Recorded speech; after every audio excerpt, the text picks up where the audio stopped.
Bonjour à tous, alors aujourd'hui je vous propose donc un exercice du bac, c'est le sujet donc du mardi 8 juin 2021, c'est intitulé Candidat libre, sujet numéro 2, voilà, et ça c'est l'exercice sur la géométrie dans l'espace, le numéro 1. Alors avant de se lancer dans l'exercice, on voit tout de suite que c'est un QCM, donc questionnaire à choix multiples, et à chaque fois il faut lire les règles, ça peut être, il peut y avoir plusieurs modalités, ici pour chacune des questions suivantes, une seule des réponses, donc des 4 réponses est exacte. Donc ça veut dire que si vous trouvez la bonne, vous pouvez vous arrêter.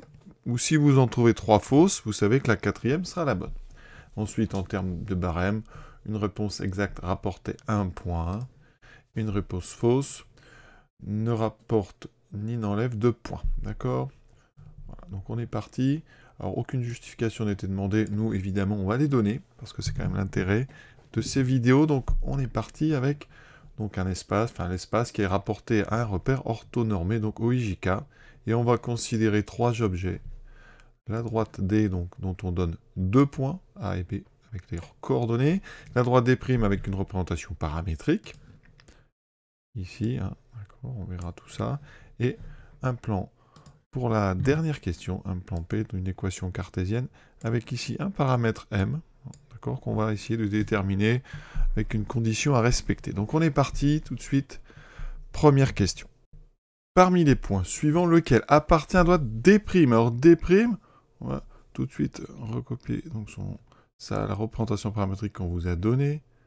Donc comme toutes les représentations paramétriques, vous avez donc x, y, z, les 3 coordonnées, avec donc ici moins 4 plus 3t, ce fameux paramètre t, que vous pouvez faire varier dans l'ensemble des nombres réels, et pour chaque valeur donc de t, vous obtenez un point de la droite. D'accord? Donc si vous prenez t égale 0, vous avez un point, t égale 1, un deuxième point, etc. Et on vous propose 4 points avec leurs coordonnées, c'est à vous de trouver lequel des 4 est dans cette droite. Alors on va les prendre un par un. Alors tactiquement, on peut se dire qu'ils n'ont pas choisi le premier, pour être sûr que tout le monde creuse un petit peu. Alors nous, on va pas s'embêter, on cherche tout de suite. Est-ce que M1, donc de coordonnées moins 1, 3, moins 2, est-ce qu'il appartient à D'? Alors pour ça, eh bien, on va juste regarder déjà le x. Est-ce qu'on peut trouver une valeur de t qui va vous donner un x égal? Donc ici, x égale moins 1. Dans ce cas-là, on résout. Moins 4 plus 3t égale moins 1. Ça fait 3t, donc égale 3, donc ça donnerait t égale 1. Et pour les autres coordonnées, bon, pour t égale 1, ça donnerait quoi? Y égale 6, vous voyez, je remplace t par 1, 6 moins 3, ça ferait 3. Ça marche, la deuxième est bonne. Et pour z, ça devrait donner 8 moins 6 fois 1, donc 8 moins 6, ça donne 2. Là, on a un petit souci, parce que le point, c'est moins 1, 3, 2. Et vous, on vous propose moins 1, 3, moins 2. Donc, on peut éliminer le point. Vous voyez, un petit piège. Certains s'étaient peut-être arrêtés à Y, mais il faut vérifier les 3 coordonnées. Deuxième point, M2. 11, moins 9, moins 22. On fait pareil. On cherche pour X égale 11. Quelle est la valeur du paramètre? Donc ça fait moins 4 plus 3t égale à 11. 3t est donc égal à 15. Ça donne t égale 5. Alors, on regarde le y qui correspond à t égale 5, ça fait x et y égale 6 moins 3 fois 5, 15. 6 moins 15, moins 9, ça commence bien. Le z, ça ferait 8 moins 6 fois 5, 30. 8 moins 30, 8 moins 30, ça fait moins 22. Ah, et bien là, c'est bon. Donc, effectivement, le point M2 et le point de D' qui correspond à la valeur 5 du paramètre, qui correspond donc à t égale 5. Donc là, on peut s'arrêter. Vous savez qu'il y a une seule bonne réponse. Vous venez de la trouver. On peut s'arrêter. Nous, on va quand même aller, par acquis de conscience, aller vérifier quand même le reste. Alors, pour M3, donc M3, moins 7, 9, 2. Donc, je cherche. Donc, pour X égale donc moins 7. La valeur de T qui correspond à moins 4 plus 3T égale donc moins 7.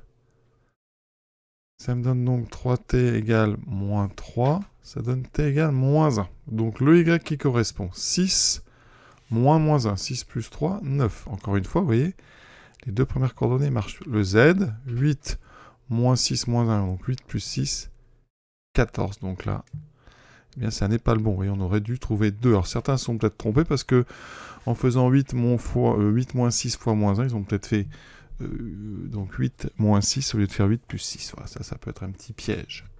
On raye donc le point M3 et on s'attaque à M4, moins 2, 3, 4. Donc pour x égale moins 2, je résous, moins 4 plus 3t égale moins 2. 3t est donc égal à... Alors ici, ça fait moins 2 plus 4, ça fait 2. Là, c'est une valeur de paramètre qui n'est pas entière, ça fait donc 2 tiers. On calcule le y. 6 moins 3 fois 2 tiers. 3 fois 2 tiers, ça fait 2. Donc 6 moins 2, 4. Cette fois-ci, on peut s'arrêter direct. Le y n'est pas bon. Pour le z, on va quand même regarder. Alors, donc, on aurait 8 moins 6 fois 2 tiers. Ça fait donc 8 moins 4, ça fait 4. Là, vous voyez, le x est bon, le xz est bon, mais le y n'est pas bon. Donc, on peut éliminer ce point M4. Voilà. On attaque maintenant la deuxième question. On vous propose 4 vecteurs, lequel est un vecteur directeur de D'. Alors là, c'est du court, parce que quand on vous donne une représentation paramétrique, eh bien, ici, on vous donne donc 3 lignes, avec ici des constantes. Donc là, vous avez 3 valeurs qui sont en fait les coordonnées d'un point de la droite. Et après, vous avez ici le paramètre t, avec devant un coefficient, que je vais appeler ici ABC. Eh bien, il faut savoir que les coordonnées ABC, ça forme un vecteur, en fait, directeur. Donc, en ayant un point et un vecteur directeur, on a directement une représentation paramétrique. À l'inverse, ici, je vous donne une représentation paramétrique. Devant le paramètre t, vous avez 3 nombres. Ces 3 nombres, ça forme un vecteur qui est directeur de D'. Donc V ici est directeur de D'. D'accord? On regarde parmi ceux qu'on propose, tout de suite, ils n'ont même pas essayé de le transformer, c'est tout de suite U3. Alors, on peut quand même regarder U1, U2, U4 pour vérifier. Vous retrouvez un argument pour lequel ça ne serait pas un vecteur directeur. Donc si on regarde U1, c'est moins 4, 6, 8. Alors est-ce que U1 est collinaire à U3? Pour ça, vous mettez les deux vecteurs avec leurs coordonnées à côté. Et pour avoir des coordonnées proportionnelles, c'est-à-dire des vecteurs collinaires, il faut que les produits en croix marchent tous. Ici, vous voyez, moins 4 fois moins 3, ça fait 12. 3 fois 6, 18. C'est différent. Donc effectivement, on peut éliminer U1. Si on met les coordonnées de U2 à côté de celles donc de U3, ici donc 3, 3, 6, vous voyez, il y a un problème au niveau des signes. Ici 3 fois 3, 9, moins 3 fois moins 3, ça fait moins 9, donc le produit en croix n'est pas le même, c'est pareil. On peut éliminer U2, on procède de la même façon avec donc, U4, et regardez directement donc, sur la question, on a 3 fois 3, 9, moins 3 fois moins 3, moins 3 fois moins 1, ça fait plus 3. Donc c'est différent. On peut éliminer U4. Mais bien sûr, ici, c'est allé très vite. Il fallait tout de suite reconnaître U3. Troisième question. Les droites D et D' sont séquentes, strictement parallèles, non coplanaires confondues. Alors effectivement, des droites dans l'espace, ça peut soit se couper, d'accord? Vous avez une intersection qui existe, soit être parallèle, soit être non coplanaire. Par exemple, dans un cube, vous pouvez trouver des droites ici qui ne sont pas dans le même plan. Alors, les droites parallèles, elles sont forcément coplanaires. Et les droites séquentes aussi. Donc, dans un cube, par exemple, ici, vous prenez une arête d'en haut. Et ici, du côté, vous avez ici deux droites qui ne sont pas coplanaires. Vous ne pouvez pas trouver un plan qui passe par les deux droites. Et après, autre position possible, des droites confondues, c'est-à-dire que ce sont les mêmes.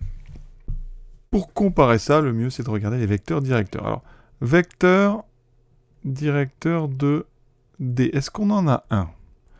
Alors, on a 2 points. On a le point A de coordonnées 1, 1, moins 2, et B de coordonnées moins 1, 3, 2. Donc, un vecteur directeur, vous pouvez prendre AB. Le vecteur AB.